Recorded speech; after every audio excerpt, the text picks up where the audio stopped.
안녕하세요. 레드 지방이입니다. 오늘은 사랑과 이별에 대한 이야기를 한꺼번에 할게요. 이 이야기를 두 가지를 같이 한꺼번에 하는 이유는 우리가 왜 사랑을 하는지에 대해서 이야기해보면 좋을 것 같아서 시작을 하게 되었습니다. 여러분, 사랑이 뭘까요? 사랑이 뭔 것 같아요? 어떻게 보면은 사랑이라는 거는 정말 쓸데없는 거예요. 왜냐면 사귀다가 결혼할 게 아닌 이상 헤어지거든요. 어때요? 결론이 이렇게 둘이 사랑하다가 이거 친구만도 못해요, 솔직히. 어떻게 생각해요? 저는 이렇게 딱 잘라서 얘기를 하면은 맞는 말이기도 하죠. 그러면 사랑할 필요가 없죠. 그죠?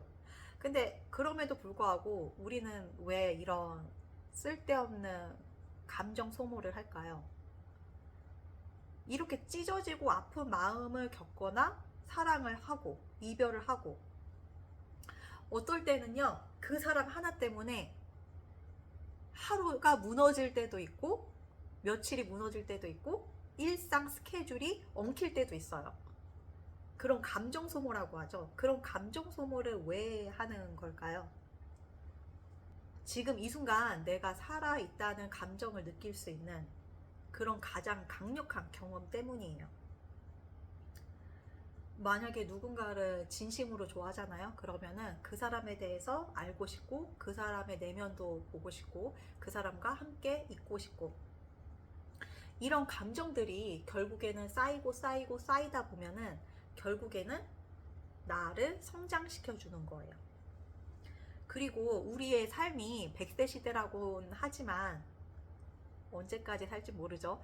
근데 그 삶에 있어서 그거 아세요? 여러분, 죽기 전까지 사랑이라는 감정을 모르고 죽는 사람들도 꽤 있대요. 근데 만약에 내가 누군가를 정말 좋아하는 경험을 했다. 이것은 사랑이라는 경험을 하게 되는 거잖아요. 그렇기 때문에 이런 소중한 추억을 만들 수 있다는 것도 하나의 좋은 경험이 되는 거죠. 우리가 막 스포츠를 하고 뭐 요가를 하고 축구를 하고 이런 것도 다양한 경험을 쌓는 것처럼 연애라는 것도 경험을 쌓음으로 인해서 내가 성숙해지고 그런 감정을 공유할 수 있고 그런 인간관계에 대해서도 도움이 될 수도 있고 여러 가지 좋은 점이 있기 때문에 네, 좋은 점이 있기 때문에 저는 만약에 누군가를 좋아한다면은 결론이 어떻게 됐던 간에 그 사랑을 끝까지 한번 해보시는 걸 추천드립니다.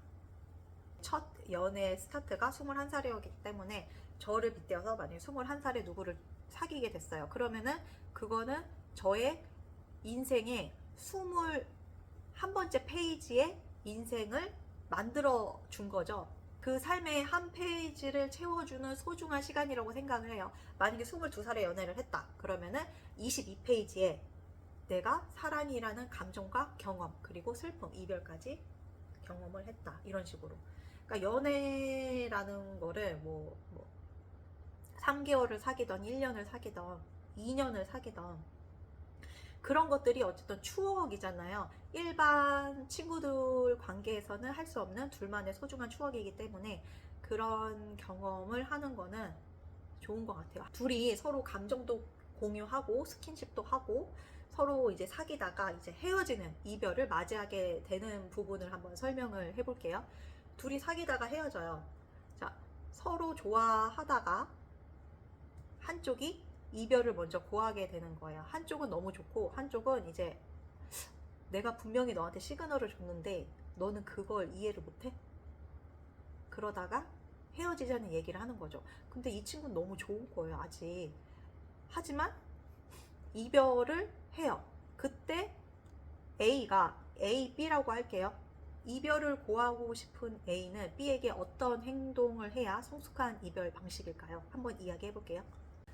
이별 관점에서 이제 후련한 이별이 있어요. 이제 친구한테 들은 이야기인데 그 여자분들이 특히 연락을 그 일상 공유라고 해야 되나? 연락을 이제 자주 하는데 남자분들은 그런 연락을 계속 자주 하거나 이런 걸 별로 좋아하지 않는 분들이 대부분이겠죠. 나의 스케줄도 있고 나의 생활 리듬이 있고 패턴이 있고 그럴 경우에는 각자의 시간은 각자 보내다가 만났을 때만 좀 서로 공유를 하면 너무 좋을 것 같은데 그게 아닌 그 각자의 시간이 있는데도 너무 연락을 자주 한다던가 전화를 한다던가 했을 경우에는 피곤하잖아요. 그럴 때 여자가 먼저 헤어지자고 말을 하게끔 하는 친구가 있어요. 미안해, 네 얘기야. 근데 그 친구는 이제 이별을 상대방이 얘기해줬을 때 오히려 고맙고 아싸 뭐 이렇게 얘기를 했다고 하는데, 그게 이제 개인 자유 시간이 생겼다, 이런 이야기인 거예요. 너무 일상적인 그 약간 감정 소모가 들어가는, 어떻게 보면 쓸데없는 이야기가 계속 오가면 사람이 피곤해지잖아요. 다시 한번 말하지만 각자의 스케줄이 있고 각자의 일상이 있어요. 근데 그런 감정 소모되는 거 아니면은 필요 없는 이야기 너무 자주 하다 보니까 헤어지는 게 오히려 더 좋았다라고 얘기하는 친구도 있을 정도로, 이렇게. 근데 그 친구를 제가 자세히 이제 이야기를 들어보니까 진짜 좋아한 건 아닌 것 같아요. 그래서 그 친구에게도 해줬던 말은, 아직 진정하게 네가 좋아하는 사람을 만나지는 못한 것 같다라고 얘기를 해줬어요. 네. 그리고 또 다른 이야기도 한번 해볼게요. 이제 이별을 한 이야기예요. 이별을 하게 되면은 이제 우리는 못 만나요. 네, 헤어졌기 때문에 만날 수는 없어요. 근데 그 이별이 참 슬퍼요.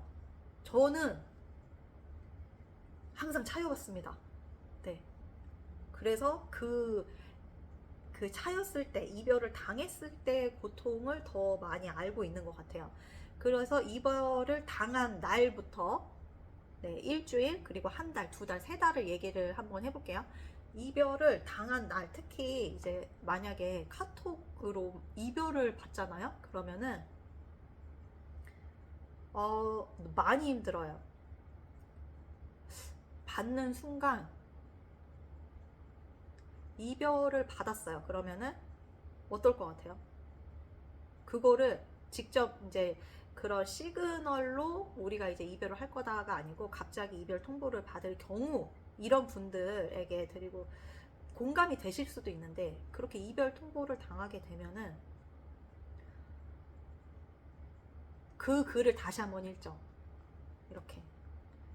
그리고 막 눈물이 뚝뚝뚝 떨어집니다. 네. 우리는 계속 갈 줄 알았는데 이제 그런 관계가 끊어지는 순간 눈물이 먼저 나요. 네. 그리고 온몸이 떨려옵니다. 덜덜덜덜. 그리고 가슴이 너무 아파요. 네. 가슴이 아프고 눈물도 떨어지고, 그냥 그날 일상은 다 흔들렸다고 보시면 돼요. 뭐 잠이 안 올 수도 있고, 잠을 자려고 했는데 하루 종일 이제 그 친구가 생각이 나고, 그렇습니다. 그 다음 날도 똑같아요. 하루 종일 그 친구가 이제 머릿속에 맴도는 거죠. 내가 좀 더 다르게 얘기했으면 어땠을까? 내가 뭘 잘못했을까?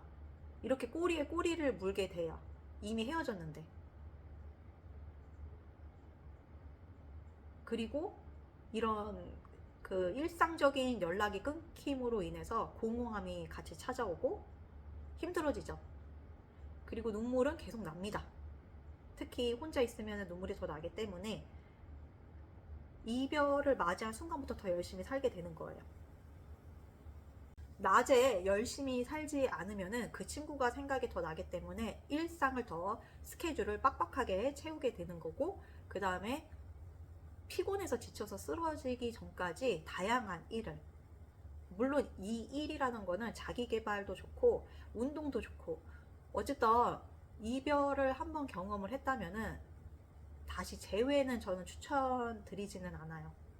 어쨌든 헤어진 부분은 상대방이 신중하게 얘기를 한 부분이기 때문에 상대방의 의견을 존중해주는 것도 성숙한 이별의 방식이라고 생각을 해요.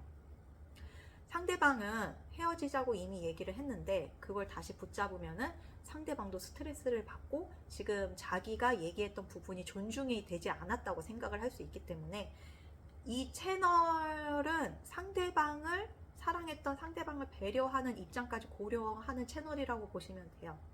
나만 생각하는 게 아니고 내가 사랑했던 상대방까지 존중을 하는 방식, 네, 그거를 이야기를 해드리고 싶고, 이별을 이제 그 공허함이 있잖아요. 그 공허함이 계속 가요.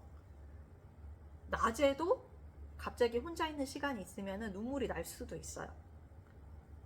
뭐 이거는 여자라서 그러고 만약에 남자가 여자한테 차였을 경우에도 일상이 무너지는 건 똑같아요. 물론 마음으로 울겠죠. 실제로 막 눈에서 눈물이 떨어지지 않더라도 힘든 거는 남녀 모두 똑같습니다. 자, 일주일이 지나도 연락이 오지 않아요. 그러면은 헤어졌다고 보시면 돼요. 네. 올 것 같죠? 근데 보통 안 옵니다. 네. 안 온다고 보시면 되고, 네. 안 오는 게 맞고, 왜냐면은 이미 서로 헤어지자고 얘기가, 이렇게 한쪽에서 헤어지자고 얘기를 했으면은, 그거를 다시 잘 사귀어서, 가는 거는 저는 어렵다고 생각을 해요. 서로 엄청난 노력을 하지 않은 이상. 힘들다고 생각을 해요. 그건 제가 이제 제외 99% 성공률을 높이는 방법에 대해서 영상을 올린 적이 있는데 그만큼 힘들어요. 그렇기 때문에 헤어졌다면은 그 상대방을 존중을 해주세요. 그리고 헤어진 지 일주일이라고 치면은 이제 헤어졌다는 거를 인정을 하셨으면 좋겠어요. 헤어진 거니까. 이렇게 일주일이 되고 2주가 되고 3주가 되고 한 달이 됩니다. 그럼 한 달 뒤에는 무엇이 달라졌을까요? 자, 이제 한 달이 지났어요. 한 달이 지나면은 이제 나에게 좀 더 집중할 수 있는 시간이 챙기고 친구들도 나에 대해서 좀 더 집중할 수 있는 시간, 자기 개발 뭐 이런 게 좀 생기고 친구들을 만나고 나를 좀 더 성숙하게 바꾸려는 노력을 하게 되죠. 이때 이제 너무 외롭거나 이런 친구들은 뭐 소개를 해달라 해서 다른 인연을 만날 수도 있겠지만 어차피 오래 가지 않아요. 그럴 때는 그냥 상대방을 잇는 과정을 소화시키는 게 좋고, 다른 누군가, 내가 지금 A라는 사람을 사귀었는데 그 B라는 누군가를 다시 그 기간 내에 만난다는 거는 상대방에 대한 배려도 아닌 것 같아요. 왜냐하면 우리가 서로 사랑했던 시간을 소화시키는 과정이 또 필요하다고 생각을 하기 때문에 그 과정을 힘들지만 추억으로 만들고 나의 가슴 한 곳에 저장 공간에 저장을 해두는 시간을 갖는 것도 전 좋다고 생각합니다. 이제 2달, 3달이 지나면은 이제 그 사람을 생각해도 마음이 덜 아파요. 하지만 만약에 그 헤어진 상대가 되게 좋은 사람이었고 좋은 추억으로 남고 싶다면은 이제 이게 미화가 되기 시작해요. 미화가 된다는 거는 모든 모습이 기억나는 건 아니겠지만 그 중에 이렇게 잘라서 필름이 있으면은 옛날에 그런 필름 있잖아요. 필름을 이렇게 잘라서 부분 컷으로 그 좋은 이미지가 내 이제 뇌 속에 저장이 되는 거예요. 이 친구의 웃었던 모습, 이 친구랑 장난을 쳤던 모습, 뭐 이런 식으로 이렇게 저장을 하게 돼요. 그러면 이제 미화가 되고 우리의 그 추억, 그 페이지, 만약에 여러분이 사귀었던 나이를 25이라고 칠게요. 그러면 내 25살 추억의 페이지를 저장을 해준 고마운 친구라고 미화가 되는 거죠. 왜냐면은 내가 사랑했던 사람을 그 헤어졌다는 감정만으로 나쁘게 저장하는 거는 우리가 그동안 사랑했던 시간을 좀 사랑을 했으니까 사귀었잖아요. 그러면은 그거를 소중히 간직하는 게 저는 좋다고 생각을 하기 때문에 나의 연애가 결코 후회가 되지 않는다라는 관점으로 그 이별을 대처하시는 게 좋을 것 같아요. 만약에 상대방이 뭐 바람을 폈다던가 아니면은 뭐 폭행을 했다던가 이렇게 나쁜 경우를 얘기하는 게 아니에요. 저는 좋은 관계였고 그럼에도 불구하고 우리가 헤어져야만 했던 그런 상황이었다면, 그리고 뭔가 안 맞았는데 그런 나쁜 조건이 아니었다면은 그런 경우에서는 미화해서라도 그 페이지, 우리가 사랑했던 그런 페이지를 저장해 주는 거, 그리고 나를 성장시켜준 친구였다면은 그런 부분도 나에게 네가 너무 고마운 사람이었어 라고 저장을 해두는 거를 저는 좋다고 생각합니다. 이거를 빨리 정리하시는 분들도 있는데 그 후폭풍이 오래 가는 사람들은 이제 미화하고 이 사람의 좋은 추억을 나한테 저장하는 과정이 좀 오래 걸릴 수도 있기는 해요. 하지만 이별을 할 때도 예의를 지키면서 최소한의 서로의 행복을 빌어주면서 마무리하는 게 솔직히 가장 좋아요. 상대방에게 이 사람의 생각이 너무 궁금해서 MBTI가 어떻게 되시냐라고 물어본 다음에 당신은 연애를 어떻게 하시고 어떻게 이별까지 하시는지에 대해서 한번 물어본 적이 있었거든요. 근데 그분이 MBTI가 ISTJ였어요. 근데 그분에게 제가 물어보고 싶었던 이유는 되게 예의가 너무 바르시고 올바르시기 때문에 왠지 이별을 하실 때에도 되게 예의 있게 하실 것 같은 느낌이 들어서 여쭤봤는데 자기의 연애관까지 정말 얘기를 술술술 해주시더라고요. 이분은 연애 과정에 있어서 사랑을 할 때는 분명 사랑을 해요. 근데 이제 헤어져야 될 것 같은 생각이 우리가 연애하다가 들잖아요. 그럼 시그널을 주신다 그러더라고요. 그럼 그 시그널을 알아들어야 돼. 친구야, 알아들어. 근데 이제 못 알아들을 수도 있어요, 우리가. 그러면은 그러다가 이별을 할 때 멋있어요. 이분은 직접 만나서 이별을 고한다고 합니다. 네, 만나서 이러한 이유 때문에 우리가 이제 헤어져야 될 것 같다. 하지만 이렇게 말하는 나를 존중해달라. 나한테 매달리거나 뭐 그러지 말고 우리의 지금 이 관계가 여기서 끝났지만 잘 마무리됐으면 좋겠다. 뭐 이런 식으로 얘기를 하셨다고 하는데 상대방에게도 예의를 취하면서 지금 내가 너에게 이별을 고하는 거를 좀 이해해주고 받아줬으면 좋겠어. 물론 너도 힘들겠지만 그래도 지금 이 상황에 우리의 헤어짐을 인정해줬으면 좋겠어 라고 얘기를 하는데 내가 이별을 이런 식으로 들었으면은 후폭풍이 덜하지 않았을까라는 생각도 할 정도로 되게 멋있었습니다. 네, 그래서 제가 채널에서 너무 얘기를 하고 싶었어요. 당신은 정말 멋있습니다. 네. 만약에 오래 연애를 하고 싶거나 이분과 결혼을 하고 싶다라는 분들에 대해서 또 얘기를 하는데 제가 이제 만났던 분 중에서 이제 저는 다양한 사람들을 좀 많이 만나거든요. 그러면은 연애를 10년 하신 분이 있어요. 10년. 와. 그래서 제가 물어봤어요. 연애 10년을 어떻게 했냐라고 얘기했더니 잘 안 만나면 된다고 얘기를 했습니다. 서로 각자의 커리어가 있잖아요. 그러면 각자 일을 하고 만날 때는 이제 만나지만 만나지 않을 시간에는 서로 뭐 연락하거나 그런 것도 없이 각자의 일에 집중을 하다 보면은 뭐 10년은 금방 간대요. 우리가 10년을 사귀었네. 이러다가 결국엔 올해 결혼을 하셨는데 결혼하시기 전에도 전 이것도 되게 현명한 것 같아요. 옛날에는 그 동거가 되게 나쁘다고 생각을 했는데 이분은 2년 정도 같이 이제 동거도 하면서 이제 생활을 하고 맞춰 가다가 결국엔 결혼을 했어요. 되게 안정적인 거죠. 10년 사귀면서 한 2년 정도는 같이 전셋집, 아파트 전세에서 같이 이제 살다가 이제 결혼까지 해서 안정적으로 이제 생활을 한 거죠. 서로 같은 동거를 할 때도 서로 각자 일이 있잖아요.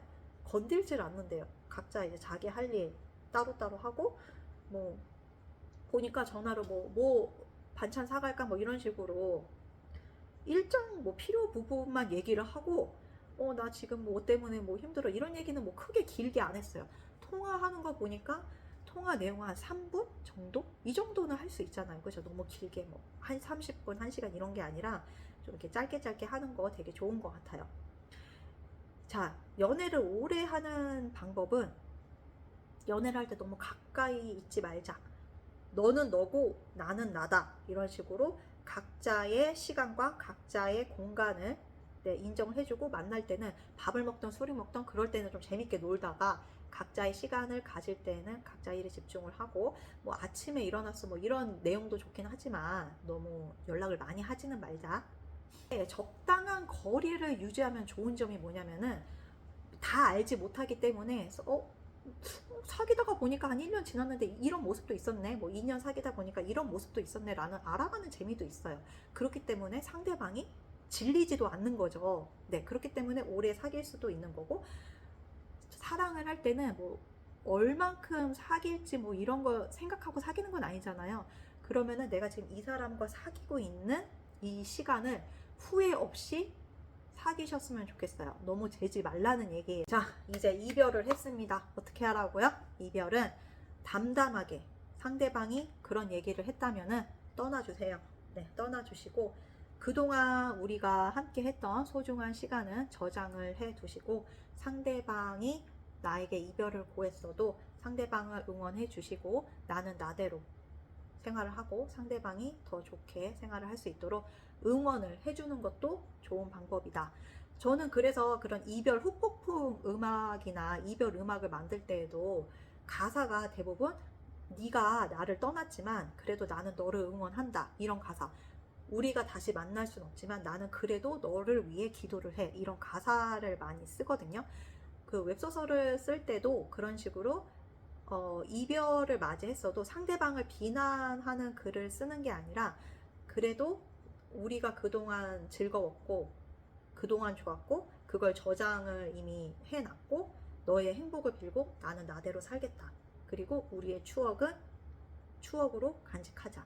네. 이런 식으로 이야기도 쓰고 있습니다. 제가 AI 음악을 올리잖아요. 그러면 이제 그거를 되게 간단히 만들어지기는 해요. 하지만 가사를 어떻게 입력하느냐에 따라서 또 달라지는 거잖아요.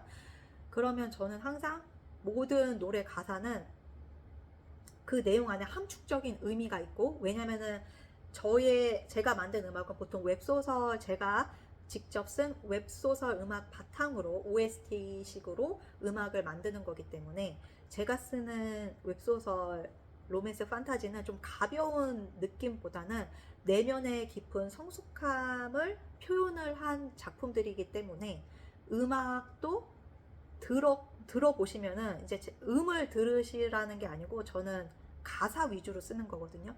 그럼 가사를 곱씹으시면은 아, 이런 사랑이 있구나 라는 거를 아실 수도 있어요. 그래서 저는 제가 쓴 그런 음악, 그 다음에 제가 쓴 소설도 자기만족입니다. 내 거를 좋아해 주세요 라기보다는 저의 색깔은 이렇습니다 라고 보여주는 거예요. 그래서 저의 색깔을 좋아해 주시는 분들은 제 음악을 듣거나 제 소설을 보겠죠. 아니면 제 영상을 보시던지. 그래서 저는 소장용이라고 생각해요. 이게 우리 갑자기 막 너무 예쁜 꽃을 보거나 너무 귀여운 강아지를 보면은 동영상이나 사진으로 찍잖아요. 그러면은 저는 제가 이야기하고 싶은 거를 유튜브로 올리는 거죠. 여러분, 저는 지금 현재, 지금 제 나이에, 지금 제 시점에 이런 생각을 하고 있습니다. 근데 이 생각이 나중에는 또 바뀔 수가 있어요. 하지만 현재 시점에 제가 이런 생각을 했고 5년 뒤, 10년 뒤에 제가 이 영상을 봤을 때 나라는 사람, 레드지방이라는 사람은 저 당시 때 저런 생각을 했었고 저런 방식으로 이야기를 했었구나 라고 다시 보면은 저에게도 추억이 되지 않을까요? 같은 것보다는 나의 색깔을 표현할 수 있어서 너무 좋았고, 그리고 나라는 사람이 이렇게 유튜브를 통해서 시청자들 또는 나에게 이야기를 다양하게 할 수 있다는 거에 대한 만족감도 있었습니다. 다음 영상에서 또 뵙도록 하겠습니다.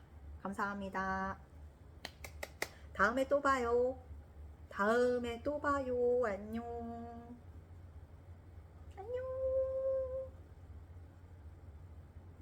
안녕.